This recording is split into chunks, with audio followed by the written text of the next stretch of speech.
Hi everyone, it's Lindsay and I'm back today with a video on making these layered flip-flops with Inspired by Stamping. I'm going to be using this Summer Fun stamp set. I used this in the new release and I will link to that video if I remember in the top right hand corner. I'm going to be using the flip-flops that are in this set today, and there are two different ones you can use. There's a stripe and a polka dot pair, and you also get the left and right, and they are separate images, so you can make them look like they were walking and create a background that way. I'm just going to stamp them like you would see on regular feet, and then go ahead and coordinate back or switch back and forth between the yellow and the purple dye inks that I'm using.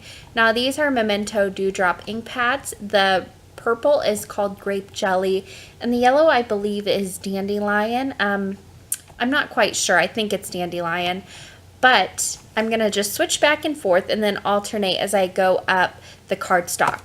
Now the piece of cardstock I am using here is 4 1/4 by 5 1/2, so it's an A2 size, and I will cut this down a little bit later on. Now, one thing I want to mention here is I did not clean off my stamp after I used a purple ink on it.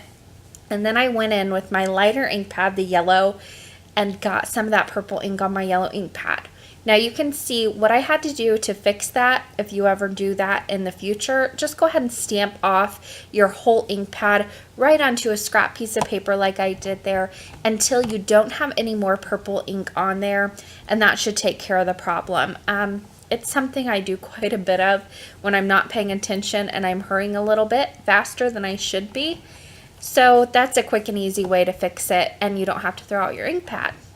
Now I am switching back and forth like I said before, and as I'm moving up the cardstock from the bottom, I'm offsetting them a little bit. So that is going to give me not so symmetrical of a look, and that just allowed me to not go in with my ruler and put down pencil marks and make sure everything was completely even. So basically it was just a way around all that to make this background. Also, on the very bottom row, I did bring that down a little bit and kind of cut off the stamping, and that just allowed it to look more like a piece of pattern paper that had been cut up. Whenever you make a background like this, it's not going to all fit on the paper. You're going to have some cut off. So that first row that you stamp, you don't want it to be completely on the paper. You want it off just a little bit. Now included in this set are also these two little things that would go between your toes and over your foot on a flip-flop. You've got the left and the right side. Now on all of these, excuse my head, I'm looking straight through this stamp as I stamp these down, but you have both the left and the right, and I'm going to stamp these all in black. So I'm starting off with the left side, stamping them all over the cardstock on the left side sandal on both the yellow and the purple. Then once I go through all of the left side, I'll move on to the right side.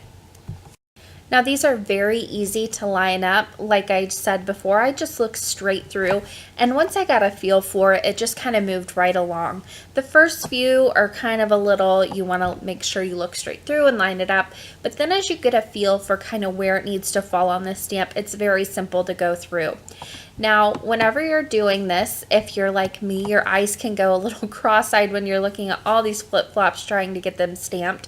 So I did miss one, and I didn't notice it until I came and I was editing the video for it and the pictures. And so this is kind of like spot the stamp that I missed. See if you can spot it, because I sure didn't as I was making this card, and now it bothers me horribly. But that's okay, we all make mistakes. Once I had that all stamped out though, it was time to move on and create the shaker portion of this card. Now I knew I wanted to use the Happy stamp and die set that was just released this past month. So I went ahead and used that Happy word die, and I just cut that out from yellow cardstock. I also cut from a piece of white cardstock. I inset two rectangles, one slightly smaller than the other, to create a white frame. I put fun foam and double-sided adhesive around the back of it, and then I just filled it up with some purple and white sequins. These are from Pretty Pink Posh.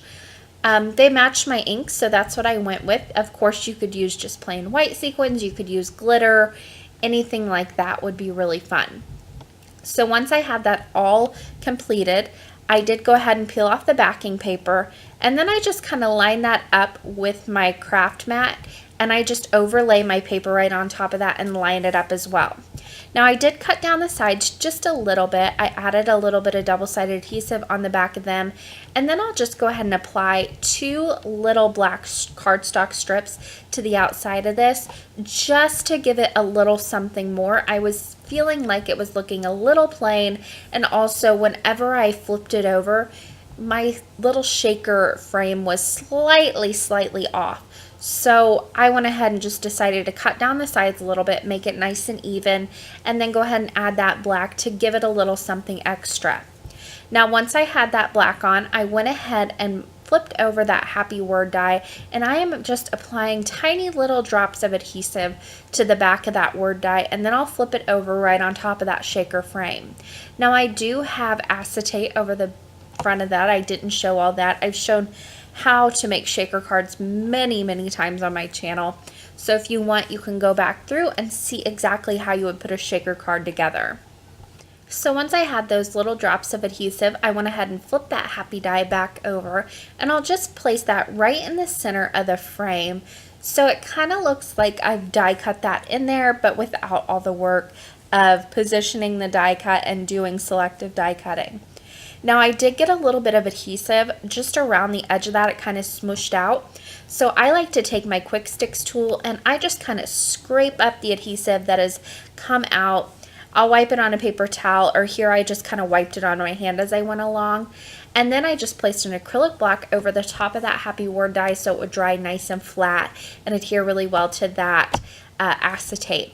Now in that happy stamp set, there are so many different sayings you can pull out of there. I went ahead and chose Never Goes Out of Style. I thought that went well with the flip-flops. Stamped that on a piece of purple cardstock that I had die cut the bottom with a wavy edge border die. And then I went ahead and applied that to the bottom of the shaker, which kind of covered up my flip-flop that had no stamping on it. And then I attached everything to an A2 top folding white card base, and that finished it off for today. I hope you guys enjoyed this quick look at layered flip-flop stamping with Inspired by Stamping, and I'm going to leave you guys with a few pictures.